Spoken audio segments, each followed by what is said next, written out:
Heroes of Civilization, presented by Dr. Northig de Maurier, who speaks the narrative.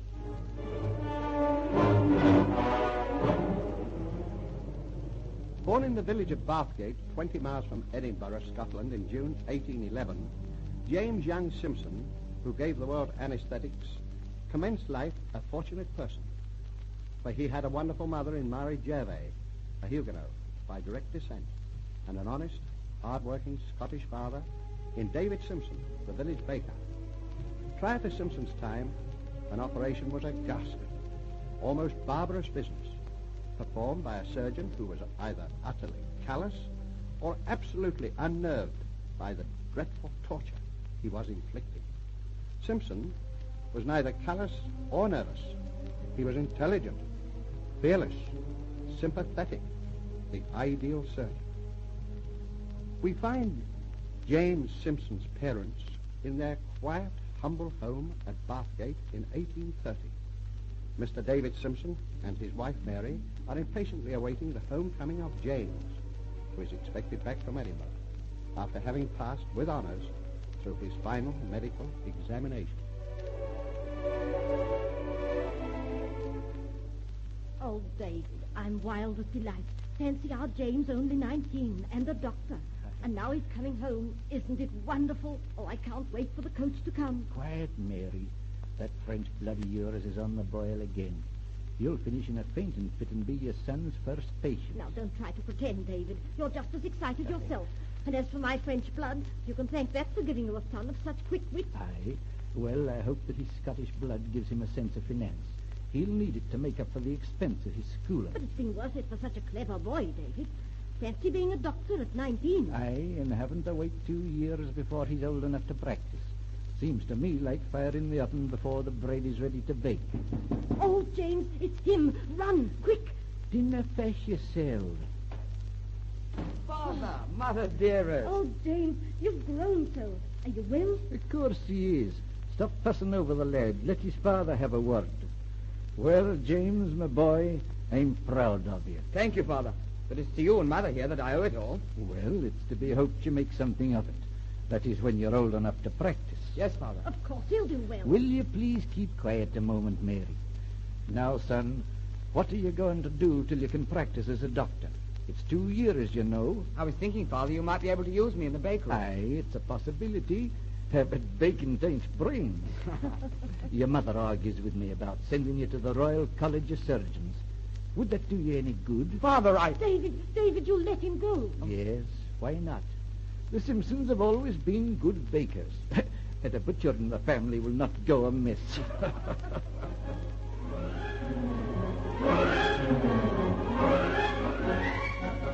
After a short vacation with his parents, James Simpson returned to Edinburgh. Such a brilliant student had no difficulty in becoming a member of the Royal College of Surgeons.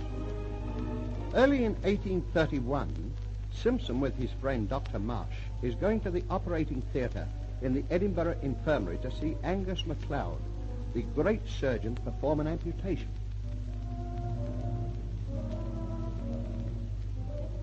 Well, James Simpson, my lad, you're now to study at the Royal College, eh?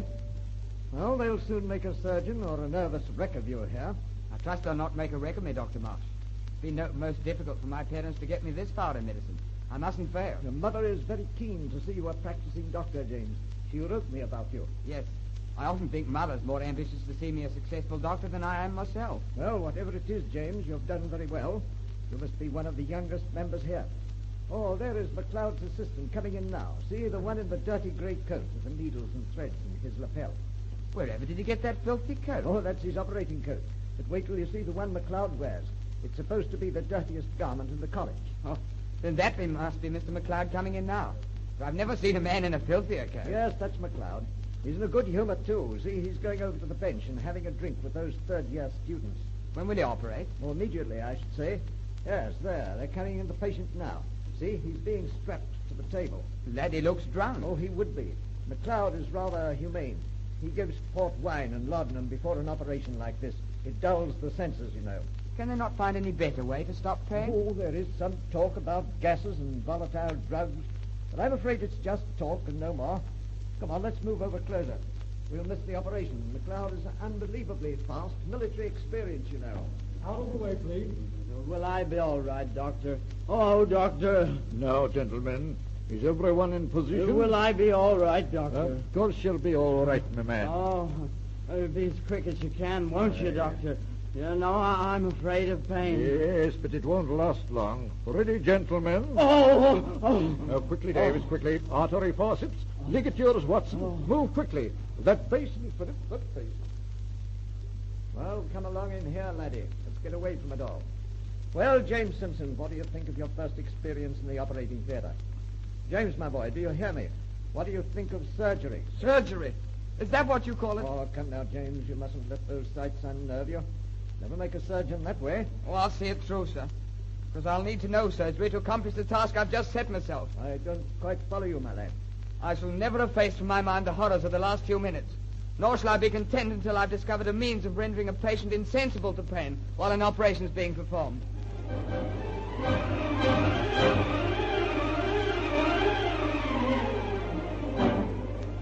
With great determination, James Simpson qualified as a surgeon. He then set up practice in a poor suburb of Edinburgh. Then came marriage to Miss Jessie Grinley on Boxing Day, 1839. And a few weeks later, in January 1840, Simpson was appointed to the professorship in midwifery at Edinburgh. He continuously strove to find a reliable anesthetic for general surgical use. It was the driving ambition of his life. In November 1847, Professor and Mrs. Simpson are entertaining friends in their Edinburgh home. Candidly, Mrs. Simpson, I think this husband of yours is a menace. Fancy putting the whole world to sleep with some mysterious drug. Oh, it's himself I worry most about. He takes such risks. Never fear, Jessie, less. I expect to have what I want quite soon now. Doctors Keith and Duncan are here tonight to help me with some further experiments. Now, if you'll excuse us, we'll go to work.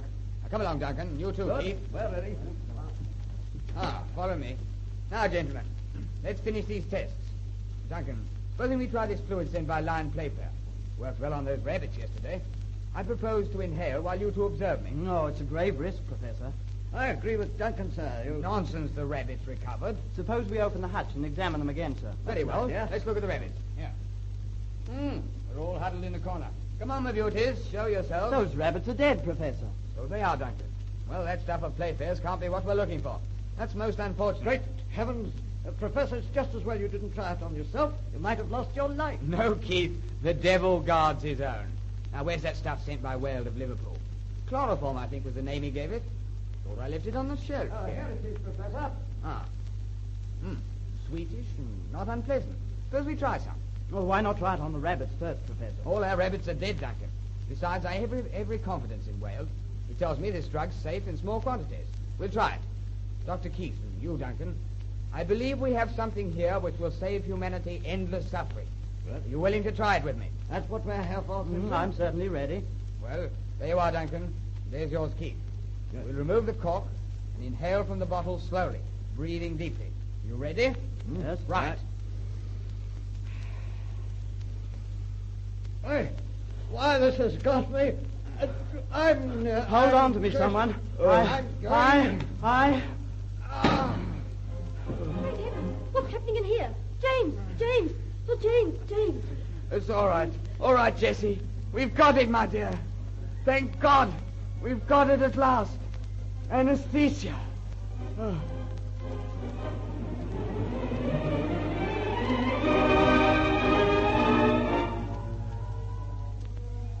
So was chloroform first proved as an anesthetic by 3 very courageous men. Pain was conquered. Simpson became world famous. Patients flocked to him from all over the world.